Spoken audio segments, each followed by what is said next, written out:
Rabbi Abraham Cooper is my guest. He's the Associate Dean Director of Global Social Action at the Simon Wiesenthal Center. Good to have you with us, and thanks for taking the time, Rabbi. Thank you, Todd. I know you're following this one very closely. I mean, you must be stunned by what's happening here in Canada. Well, yesterday was Yom Kippur, and this particular incident weighed very heavily. Let me make it clear. There is a lack of moral and historic clarity from the Canadian government. And I'm not going to weigh in. I know that our affiliate has called for his resignation. I think as important is we need to hear a clear condemnation from your prime minister about the Galician division, which was a part of the Waffen-SS. I think, in effect, there are some people in Ukraine and in the Ukrainian community who think you can have your historic cake and eat it too. Yes, we know that the Soviet Union was a barbaric place that did barbaric things to the Ukrainian people. We also know that there were Ukrainians who wanted to fight them at all costs. But when these individuals volunteered to join essentially the Waffen-SS, Galician division, nobody held a gun to their head. They knew what they would be doing, and many of them, unfortunately, were also anti-Semitic. After World War II, the United Kingdom dumped 5,000 of these individuals on Canada with basically saying these are anti-communist activists, but leaving out that many of them may have been involved in crimes against humanity and war crimes. And so the Simon Wiesenthal Center, since the day we were opened in 1977, we've been fighting this issue for decades. And Simon Wiesenthal, the great Nazi hunter who lost 89 members of his family in the Holocaust, who was born in a small town just outside of what was then Lvov and now is Lviv, made it public statement that he would never return to Canada because he felt that there was no political will to deal with the issue of Nazi war criminals. So while right now the focus, understandably and correctly, is on the parliament, there's a much deeper issue of deflection and apathy that unfortunately has characterized the Canadian governments for decades. That's the truth. One other thing that Mr. Wiesenthal said back in 1980, he said, someday the Cold War will be over.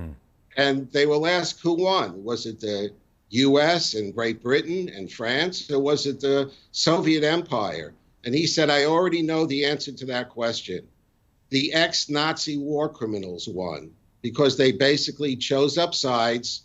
And in this case, many of them found their way to Canada, and essentially a free pass, and the Deschênes Commission and all the efforts over the years to try to get Canada to deal with the Nazi war criminals in its midst never really got off the ground because, in effect, there was a veto when it came to the Ukrainian individuals who came to Canada. So when people look, Rabbi, at Canada right now amid this story, what do you think they're thinking? Well, I think, first of all, Jews around the world are incensed. And I think it's also important sort of to understand that in our prayers yesterday on Yom Kippur, our faith teaches us not to hold the children culpable for the crimes of the parents.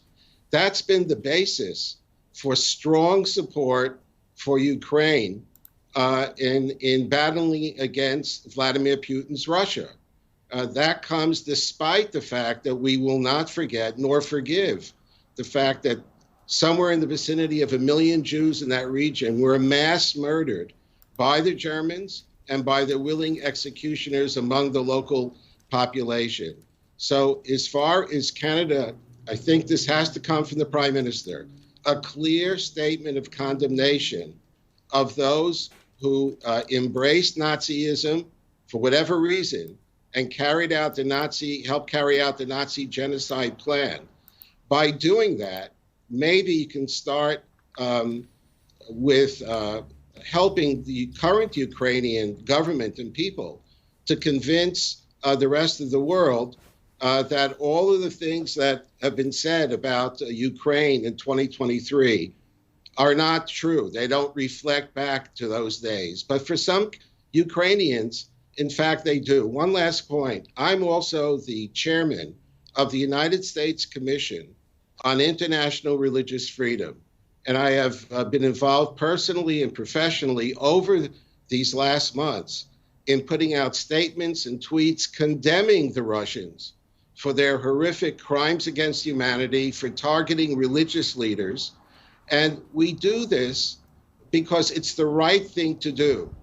But if anyone thinks for one moment that you can sort of, just be quiet about that sordid part of Ukrainian history and just buy whole hog that, yes, a 98-year-old man, and he deserves to get that kind of applause. It's a shameful mistake, but it didn't start or end with the Speaker of the Parliament.